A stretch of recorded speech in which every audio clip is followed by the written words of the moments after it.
இன்றைய நாளொரு சிந்தனை நிகழ்ச்சிக்கு உங்களை வரவேற்கின்றேன். இன்றைய நாளொரு சிந்தனை நிகழ்ச்சியில் நாங்கள் பார்க்க போவது, உங்கள் எல்லாருக்கும் தெரியும், கிமு கிபின்னு சொல்லி இயேசுவுக்கு பிறகு இயேசுவுக்கு முன்னுக்குன்னு சொல்லி இயேசுவுக்கு பிறகு 2024 நாலாவது வருஷம். இந்த 2024 வருஷத்துக்கு முதல் போனீங்கன்னு சொன்னால், இயேசுக்கு சிறு பிறந்து வளர்ந்து அந்த மக்களுக்கு அவர் உதவி செய்து சிலுவை சுமந்து மறித்து கொண்டு சிலுவை சுமந்து போகும்போது அந்த அக்கம் பக்கத்திலே இந்த பெண்கள்லாம் பார்த்து அழுதார்களாம். இவர் இந்த பாறை சிலுவையை சுமந்து வேதனைப்பட்டு முள்முடியையும் தலையிலும் சுமந்து கொண்டு வேதனையோடு போகிறாரே, மறிக்க போகிறார், சாக போகிறாருன்னு சொல்லி அதை பார்த்து இந்த பெண்கள் அழுதார்களாம். ஆனால் அந்த பெண்களை பார்த்து இயேசு கிறிஸ்து சொன்னாராம், எனக்காக அழ வேண்டாம், உங்களுக்காகவும் உங்கள் பிள்ளைகளுக்காகவும் அழுங்கள்னு சொல்லி. இப்போ உத்திர காலங்கள், பஞ்சங்கள், பசிகள், கொள்ளை நோய்கள், இது அவர் அப்போவே அறிந்து அதுக்காகத்தான் சொன்னார், எனக்காக அழாதீங்கள், உங்களுக்காக உங்கள் பிள்ளைகளுக்காக அழுங்கள்னு சொல்லி.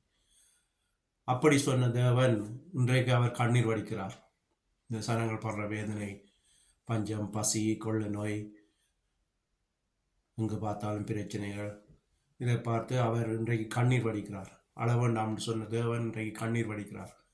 சனங்கள் கண்ணிருந்தும் குருடாக இருக்கிறார்கள், காதிருந்தும் செவிடார்கள் இருக்கிறார்கள், மனக்கண்கள் அடப்பட்டு போய் இருளில் இருக்கிறார்கள். அதனால் நான் சொல்லுகிறேன், இயேசு கிறிஸ்துவிடம் நீங்கள் கேளுங்கள். அவர் சொல்லியிருக்கிறார், சுமை சுமந்து, அந்த சுமை சுமந்து போன தேவனை சொல்லியிருக்கிறார், சுமை சுமந்து சுமந்து இருப்போரே எல்லாரும் என்னிடம் பாருங்கள், உங்களை நான் இளைப்பாற்றுவேன் சொல்லி. அப்படி சொன்ன தேவன் இன்றைக்கு பார்த்து கொண்டு இருக்கிறார், என் பிள்ளை என்னட்ட உதவி கேட்காதான்னு சொல்லி. அதனால் நான் சொல்லுகிறேன், இயேசு கிறிஸ்துவிடம் கேளுங்கள். இயேசுவே, எங்களை பாவங்களை மன்னிங்கள், எங்கள் பிள்ளைகளை, சந்ததிகளை பாதுகாருங்கள், ஆசிர்வதிங்கள், வார உத்திர காலத்தில் எங்களை பாதுகாத்துக் கொள்ளுங்கள், பஞ்ச காலத்தில் எங்களை பாதுகாத்துக் கொள்ளுங்கள் என்று சொல்லி அவரிடம் நாங்கள் எந்த தேவையும் கேட்கும்போது, எங்கள் சுமையை அவரிடம் இறக்கி வைக்கும்போது அவர் எங்கள் சுமையை தான் சுமக்க காத்து கொண்டிருக்கிறார், எங்களுக்கு விடுதலை தர காத்து கொண்டிருக்கிறார். எனவே தான் சொல்லுகிறேன், கர்த்தராகிய இயேசு கிறிஸ்துவிடம் கேளுங்கள்.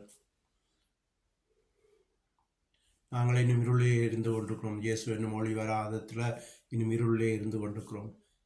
நானே வழியும் சத்தியமும் ஜீவனும் சொன்ன தேவன், நானே உலகத்தின் ஒளியாக இருக்குன்னு சொல்லி, அந்த ஒளி எங்களுக்குள்ளே வரும்போது எங்கள் இருள் நீங்கி நாங்கள் வெளிச்சத்தில் நடக்க முடியும். அதனால் நான் சொல்லுகிறேன், இயேசு கிறிஸ்துவிடம் கேளுங்கள், உதவி கேளுங்கள், அவர் செய்வார். இப்போ உங்களுக்கு ஆசிரிக்க போகிறேன். நன்றி ஏசப்பா, நன்றி இந்த நாளுக்காக நன்றி. இயேசுவின் நாமத்தினால் சிரிக்கிறேன் ஏசப்பா. இந்த வீடியோவை பார்க்குற சனங்கள் பாதுகாருங்க, ஆசிர்வதிங்க, ஒவ்வொருத்தர காலத்துலேருந்து பாதுகாத்துக்கொள்ளுங்க, வறுமையிலேருந்து பாதுகாத்துக்கொள்ளுங்க, பிள்ளைகளையும் அவர்களோட சந்ததியையும் பாதுகாத்துக் கொள்ளுங்க.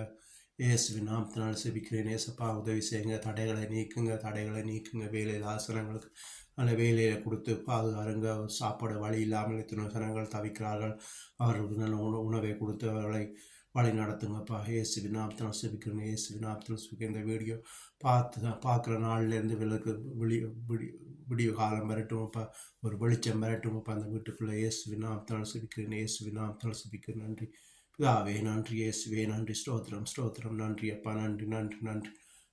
சனங்களை பாதுகாருங்க, புறப்படுங்க, ஆசீர்வதிங்க. இயேசுவின் நாமத்தினால் செபிக்கிறேன் நல்ல பிதாவே, ஆமென். இதுவே இன்றைய நாள் ஒரு சிந்தனை நிகழ்ச்சி. நன்றி, வணக்கம்.